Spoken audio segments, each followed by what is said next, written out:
বন্ধুরা, আজকে চলে এসেছি একটা সরস্বতী পুজোর ব্লগ নিয়ে। তো এবারে সরস্বতী পুজো পড়েছিল রবিবার 2 ফেব্রুয়ারি 2025। আর সরস্বতী পুজো উপলক্ষে আমি এবারে গেছিলাম আমার মায়ের school Beleghata Deshbandhu girls high স্কুলে। তো সেখানকার পুজো অনেক দিনের এবং সব টিচাররা এবং স্টুডেন্টরা মিলেই এই পুজোটা আয়োজন করে এবং পুজোর আগের দিন কি সুন্দর এরা আলপনা দিয়েছে। এই সব স্টুডেন্টরা মিলেই আলপনাটা দিয়েছে। আমরা যখন গেছি এবারে পঞ্চমী পড়েছিল 12টার পর। তো পুজোর সময় ছিল 2টোর সময়।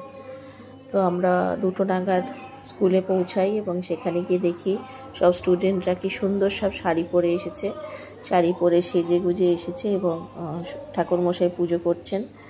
আর এই স্কুলটি বাংলা মিডিয়াম একটি স্কুল, বেলেঘাটা অঞ্চলে স্কুলটি। এবং এরা এই স্কুলে ক্যাপজেমিনি থেকে একটা প্রকল্প দিয়ে সুন্দর করে সাজিয়ে দিয়েছিল।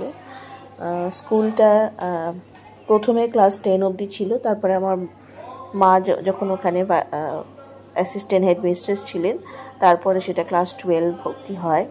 দেখুন, এই স্কুলটার সাথে অনেক স্মৃতি আছে। আমি যদিও স্কুলে পড়িনি, আমি কনভেন্টে পড়েছি, কিন্তু ছোটোবেলায় মার সাথে স্কুলে যেতাম, গিয়ে বসে থাকতাম, বেঞ্চের ওপর বসে থাকতাম।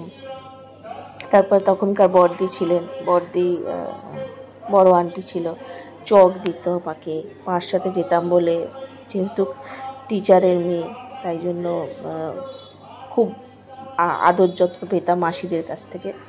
সবাই কিছু না কিছু গিফট দিত, ভালোবাসতো, হ্যাঁ, টিফিন খাওয়াতো। তারপরে খুব মনে আছে ছোটোবেলায় বড় আন্টি চক দিত, বিভিন্ন ধরনের কালার চক দিত। আর স্কুলে তো এসব করতে পারতাম না, আমরা কনভেন্ট স্কুলে পড়েছি, খুবই ডিসিপ্লিন ছিল। টিচারদের কাছে গিয়ে যে তাদের কাছ থেকে চক নেব বা প্রিন্সিপালের ঘরে যাব, এটাই একটা বিশাল বড় ব্যাপার ছিল।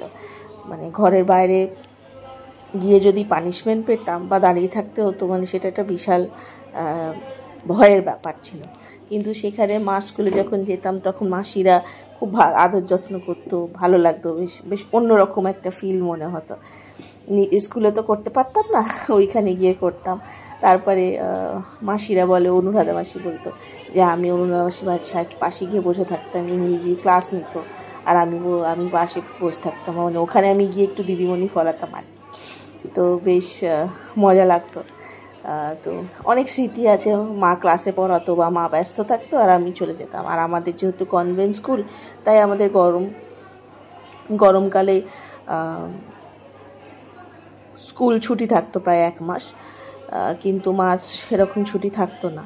তো আমি তখন চলে যেতাম স্কুলে, গিয়ে ঘোরাঘুরি করতাম, ক্লাসে বসে থাকতাম, বেশ মজা করতাম। তো সেটার সাথে একটা স্মৃতি আছে। তো মা তো প্রত্যেক বছরই যায়, তা আমিও মার সাথে যাই, বেশ ভালো লাগে। বাড়িতে আগে আমাদের পুজো হতো, তো পুজোটা বন্ধ হয়ে যাওয়ার পর এখন ওখানে গিয়ে অঞ্জলিটা দিই। তো খুব সুন্দর সাজিয়েছিল এবারে মেয়েরা, মানে পুরো ঠাকুরের চারিপাশটা ডিমের যে খোলাগুলো, সেই খোলার মধ্যে চকচকে রাংতা লাগিয়ে সুন্দর ডেকোরেট করেছিল। আর এই লণ্ঠনগুলো তৈরি করেছিল আর্ট অ্যান্ড ক্রাফট ক্লাসে আর কি, হ্যান্ডিক্রাফট ক্লাসে, এবং সেটা দিয়ে সাজিয়েছিল। আর আলপনাটা তো খুব সুন্দর দিয়েছিল, মানে একটা পিঙ্ক আর হোয়াইটের কম্বিনেশনে আলপনাটা তো আমার ভীষণ ভালো লেগেছে। ঠাকুরমশাইয়েরও গলার আওয়াজ আর ভয়েস মডুলেশনটা এতটাই ভালো, যখন পুজো করছিলেন তখন মানে স্কুলটা যেন পুরো মনে হচ্ছিলো গম গম করছে। তো যাই হোক, পুজো হয়ে গেল। তারপরে 2:30 নাগাদ অঞ্জলি ছিল, অঞ্জলি দিলাম। অঞ্জলি দেবার পর হোম হলো, তো সেইটারই ভিডিও কিছু করেছি। দেখুন কি সুন্দর আলপনা দিয়েছে, কম্বিনেশনটা এত ভালো লাগছিল। আর প্রত্যেকটা ফুল ইউনিফর্ম, মানে কোনোটা ছোট বড় নয়, একদম সুন্দরভাবে ইউনিফর্মলি আলপনাটা দেওয়া এবং নিখুঁত কাজ করেছে। মানে এতটাই ভালো লাগছিল দেখতে যে আমি অনেকক্ষণ বেশ ছবি তুলেছি। আর পুজো হয়ে যাওয়ার পর যখন জায়গাটা খালি হয়ে গেল, মেয়েরা সব চলে গেল, তখন আরও দেখতে সুন্দর লাগছিল। তো সেইটারই কিছু ভিডিও করেছি, আপনারা দেখবেন। আর যদি ভিডিওটা ভালো লাগে তাহলে আমার চ্যানেলটাকে লাইক, শেয়ার, সাবস্ক্রাইব করবেন। আর আপনাদের মতামত নিশ্চয়ই কমেন্টে জানাবেন। দেখুন অঞ্জলি হচ্ছে, ঠাকুরমশাই অঞ্জলি দিচ্ছেন।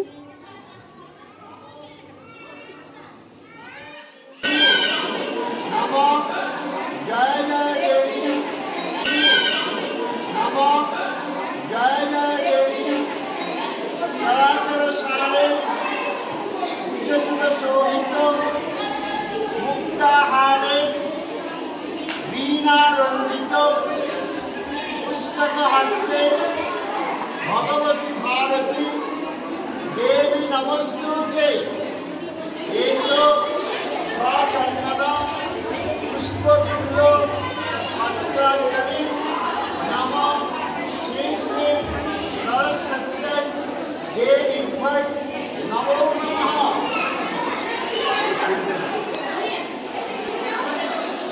नमो विष्णु नमो विष्णु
मंगले